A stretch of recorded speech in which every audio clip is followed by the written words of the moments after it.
Love for basketball began at the Pittsburgh Project, Urban Impact, Allegheny Elementary School, Allegheny Middle School, and Alderdice High School.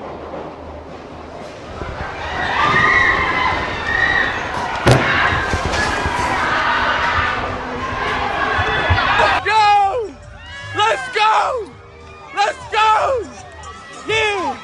Yeah! Let's go! Let's go! Yeah! Yeah! Where my pops at?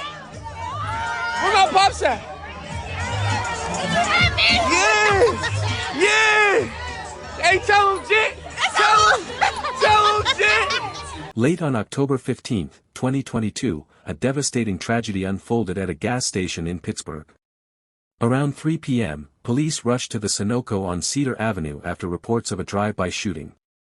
When they arrived, they found 3 young men lying lifeless on the roadside, their bodies riddled with bullets. The city was in shock. And just 13 days later, during the funeral for one of the victims, the violence continued. A masked gunman stormed in and opened fire on grieving mourners, turning a moment that should have been about healing into yet another nightmare. But the darkness didn't stop there. This is the story of John James Horneasus Jr., a young man whose life was cut tragically short. Please take a moment to like and subscribe to be part of our growing community, and drop a comment telling us where you're watching John James' story from. Born in 2002 in Pittsburgh, John was just 20 years old, full of dreams and potential. He was the type of person who would give you his last dollar, stand up for a friend, or crack a smile to lift your spirits. Basketball was his passion, his escape, and his way of staying focused. On the court, John came alive, chasing every dream with each shot he took. Off the court, he was a devoted son, brother, and friend, quietly strong, deeply loving, and always present for the people who mattered most. Like many young adults, John was still finding his path.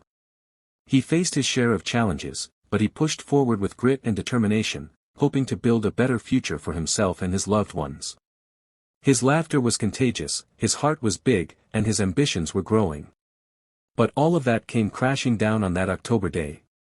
That morning started like any other. John woke up and made plans to meet 2 close friends at the Sunoco gas station on Cedar Avenue. They weren't doing anything out of the ordinary. Just hanging out, waiting for a bus, maybe laughing or making plans for later. Nothing about that moment suggested danger. But in an instant, everything changed. A dark SUV slowly rolled by, barely noticed at first. Then suddenly, gunfire erupted, shattering the silence. Bullets tore through the air, striking John and his friends, taking their lives in a senseless act of violence.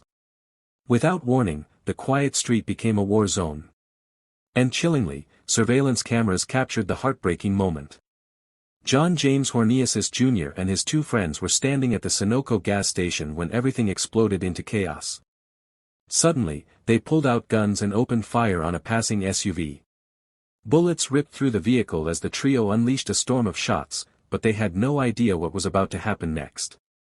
But the SUV's occupants were armed too. In seconds, bullets flew from both sides. Chaos erupted, bystanders scrambled for cover, and what began as an ambush exploded into a deadly shootout. But the cameras didn't just capture the violence. They also recorded something far more heartbreaking. 2 women, Betty Jean Averitt and Jacqueline Mahalik, were standing nearby, simply waiting for a bus. Suddenly, both collapsed to the ground, struck by stray bullets that were never meant for them. Innocent lives destroyed in an instant, caught in the middle of a fight that wasn't theirs. In the chaos, a bullet struck 20-year-old John, cutting his life short right there at the gas station. One of his friends was hit in the leg but managed to survive. After a few terrifying minutes, the gunfire finally stopped, leaving behind a scene of devastation and silence. Frantic 911 calls flooded in. Police and paramedics raced to the area, working desperately to save lives. First responders performed CPR, trying everything to pull victims back from the edge. But the injuries were too severe. John, along with Betty Jean and Jacqueline, were rushed to the hospital. Doctors fought to save them, but it was too late.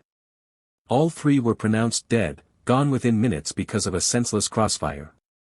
As police pieced together the events, they discovered this wasn't random.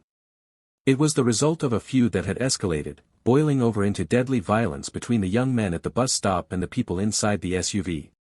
Just days later, police arrested 19-year-old Shawn Troutman, believed to be one of the SUV's occupants. He was charged in connection with John's death. Meanwhile, 21-year-old Charles Hines, who had stood beside John and fired his weapon that day, was also arrested. Despite being injured in the leg during the shootout, he now faces murder charges for the tragic deaths of Betty Jean and Jacqueline, the two women who should never have been harmed. Investigators later revealed a grim reality. John, Sharon, and Charles had been caught in a reckless shootout, firing back and forth across Cedar Avenue without a thought for the lives around them. John's body was found just steps from a playground, with a handgun lying beside him, an image that still haunts those who saw it. A young life cut short, right where children usually played. For Betty Jean and Jacqueline, the tragedy was just as devastating. They weren't nameless strangers at a bus stop. Betty Jean had lived in a nearby high-rise for 5 years. Neighbors knew her well, she was part of the community. She wasn't just standing there, her loved one said tearfully, that was her home. Their sudden deaths tore families apart, left hearts broken, and sent shockwaves through the neighborhood. But the pain didn't end there. When news of John's death reached his family, it shattered them. They struggled to understand, to make sense of how everything had gone so wrong.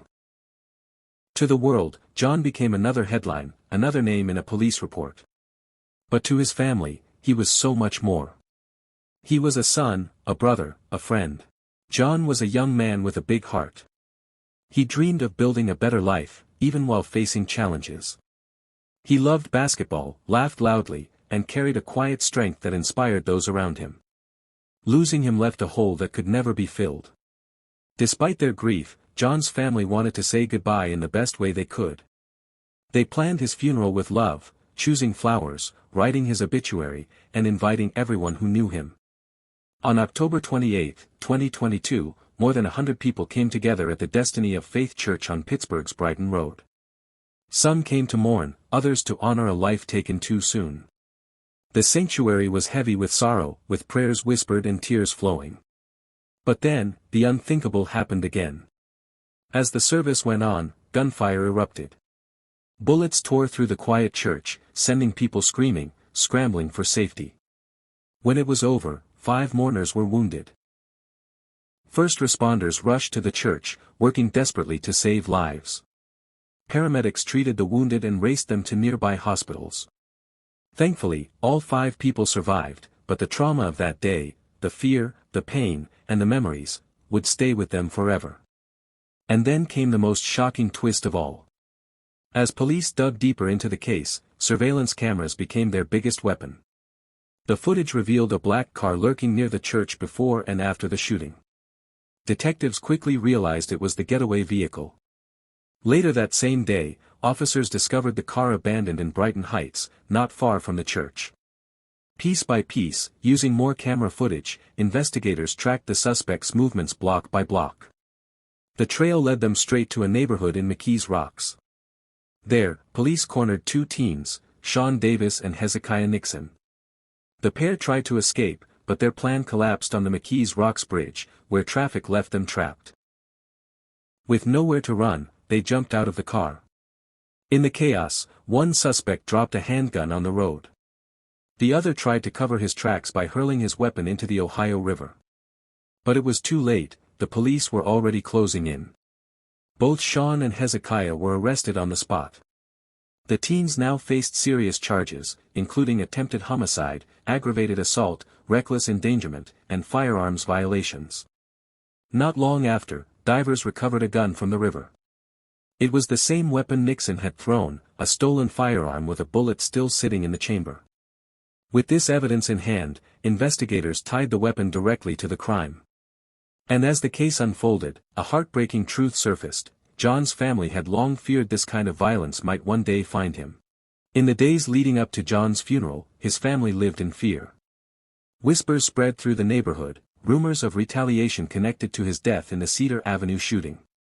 The tension was unbearable. Fearing the worst, his loved ones begged for police protection at the service. They didn't want grief to turn into more bloodshed. Their request was approved, or so they thought. Officers were supposedly assigned to keep watch over the church. But on October 28, 2022, as family and friends gathered to say their final goodbyes, not a single officer was there. In a heartbreaking mistake, the 2 officers who were meant to guard the church went to the wrong location, a nearby funeral home. The church was left completely unprotected. And because of that failure, John's family would pay a terrible price. This wasn't just a scheduling error. It felt like a betrayal of trust. A family already drowning in sorrow was left vulnerable, and when danger struck, they had no shield. What made it worse was what happened next. When those officers arrived at the wrong funeral home and found no service happening, they simply left. They didn't double-check, didn't redirect, didn't come back in time. Later, Pittsburgh Police Major Crimes Commander Richard Ford admitted the mistake during an interview with CBS News. Reporter Rick Earl, covering the tragedy live, confirmed what family members outside the hospital had already been saying: police were supposed to be at the funeral, but never showed up. A law enforcement source revealed the truth: 2 officers had been assigned to the church, but at the last minute, they were pulled away for another task. They planned to return afterward, but by the time they could, it was already too late. The source later explained that it wasn't standard practice for Pittsburgh police to attend funerals. Still, someone must have sensed the danger. That's why John's family begged for protection in the first place. For many, though, this explanation wasn't enough. Beth Pittenger, head of the Citizen Police Review Board, voiced what the community was feeling. After John's death in a public shootout that also claimed the lives of 2 innocent bystanders, she argued, officers should have been at the funeral, whether the family requested it or not. The fallout was swift but unclear. The 2 officers who were supposed to guard the church were reportedly suspended. But how long? And why exactly?